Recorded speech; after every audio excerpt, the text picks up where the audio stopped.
Mr. President, what do you think about the UK getting into business with China? Keir Starmer was in Beijing. Well, it's very dangerous for them to do that, and it's even more dangerous, I think, for Canada to get into business with China. Canada is not doing well. They're doing very poorly, and you can't look at China as the answer. I know China very well. I know President Xi's a friend of mine. I know him very well, but that's a big hurdle to go over when you get Canada. The first thing they're going to do is say you're not allowed to play ice hockey anymore. That's not good. This is a historic trip because this is the first time in 8 years that a British Prime Minister has been here on Chinese soil. 8 long years, a historic occasion, and we can feel that already. We've had key bilaterals yesterday with President Xi and also Premier Li. Very warm, very good meetings. Just the level of engagement that we hoped for on behalf of both of our countries to develop that comprehensive and strategic partnership that is both long-term and consistent. And that is the approach that I set out over the last 18 months. And yesterday we warmly engaged and made some real progress, actually, because the UK has got a huge amount to offer, and I was able to set that out. And as a result of our engagement, we've halved the tariffs on whiskey and also got visa-free travel to China for Brits. So really important access, symbolic of what we're doing with the relationship. America's biggest allies keeping their options open. Well, earlier we showed you the British Prime Minister in Beijing calling for a more sophisticated relationship with China. UK not alone. Canada recently signed its own trade partnership with China, despite complaints from Donald Trump. The US president has been focused on new threats of tariffs and unpredictable foreign policy. Last week in Davos, Canada's Prime Minister said the old order was coming apart. Thank you very much. It seems that every day we're reminded that we live in an era of great power rivalry, that the rules-based order is fading. Let me be direct. We are in the midst of a rupture, not a transition. And America's allies aren't just turning to China. India and the European Union agreed a massive trade deal on Tuesday, and with the spat over Donald Trump's wish to annex Greenland, one European diplomat says we're dealing with a new volatile reality. What we don't know is, have America's allies given up then on the old order? Joining me now is Clayton Allen. He covers Washington for the Eurasia Group. Appreciate you joining us today.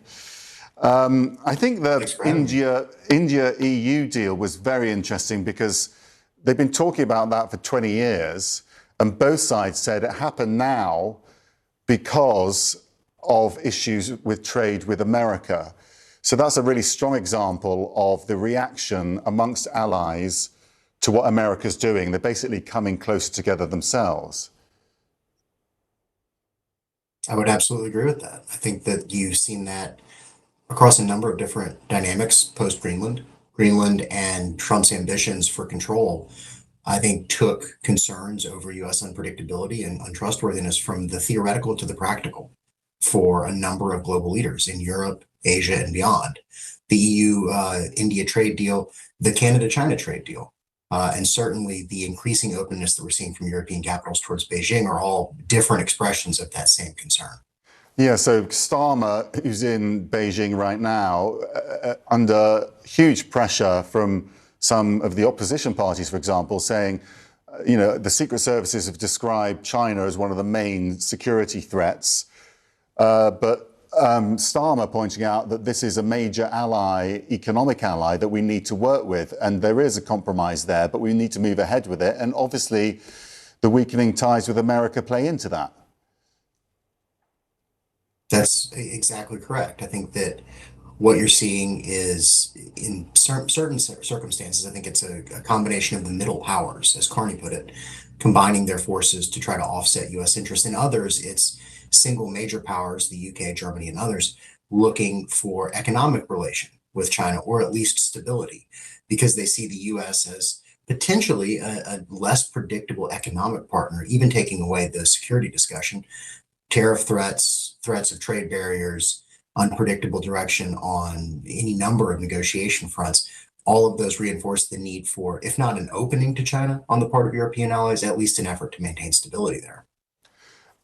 What about the impact on America? Because presumably if you've got India and Europe with a free trade deal, they're more likely to buy from each other when they can rather than the US. I think it's really a story of where things go in the future, not necessarily eroding from where things are today. With India, that's a growing market. It's a market the US is very focused on accessing. There's a trade deal that in theory has been completed and has been sitting on a shelf for months.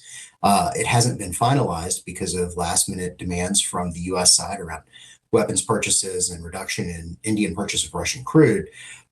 It's also a case of US and India trade negotiations have historically always taken a very long time at the 11th hour.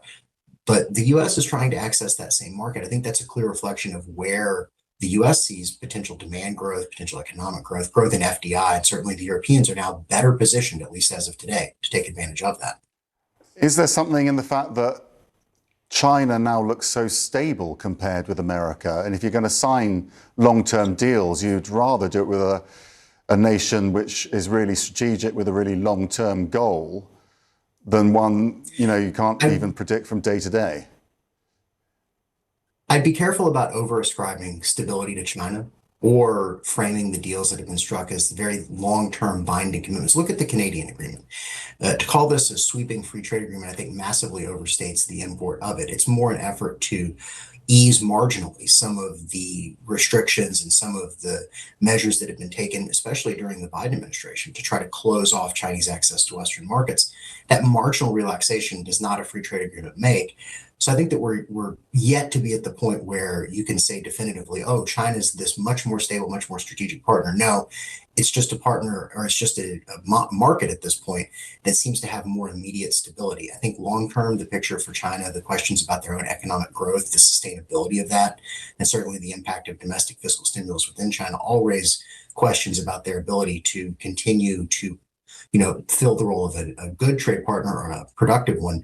The Europeans, I think it's understood, are also concerned about Chinese dumping of overcapacity into their market if this dynamic continues for long enough. 大家好，我是主播周玉琴。很多的朋友告诉我们，选择原版的太阳星全效克菲尔益生菌，它添加有羽衣甘蓝，健康再加分。而有睡眠困扰的朋友们，赶快选择蓝色包装这一款晚安加强版，绝对是更有感。每日克菲尔，时刻美好 ，Good Feel Good， 请上快点购为健康下单，而且要记得输入推荐代码，有额外的折扣优惠。太阳星全效克菲尔益生菌基础版、晚安加强版，新包装改版，内容不变，抽取更方便。要吃就吃最好的。